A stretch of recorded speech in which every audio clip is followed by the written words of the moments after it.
Hi, my name's Juliana, and I'm a member of the Active Mind Speakers Bureau. So my personal story starts when I was about 10 years old. That's when I first started to deal with depression and really suffer from a lot of those struggles and feelings of sadness. As I grew older, things just got worse, and it was very difficult because I felt like I was trapped by this thing that I just couldn't get away from. It was also difficult on a lot of things in my life. It affected my friendships. Understandably, my friends didn't really know how to deal with it, and so sometimes they would just try and avoid it.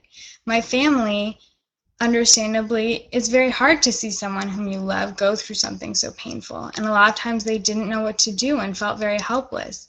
And it also just affected things like school. Sometimes I would be so sad that I couldn't get out of bed. I couldn't study for that history test. I couldn't write that English paper.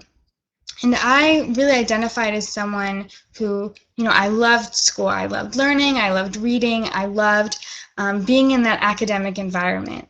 And so that was something that I felt so much shame and guilt about because it was how I identified myself, but I wasn't able to live up to this idea that I had. And so I often felt very guilty. And I didn't know why this was happening to me. What had I done to deserve this? And it was a question that, I had no idea how to answer.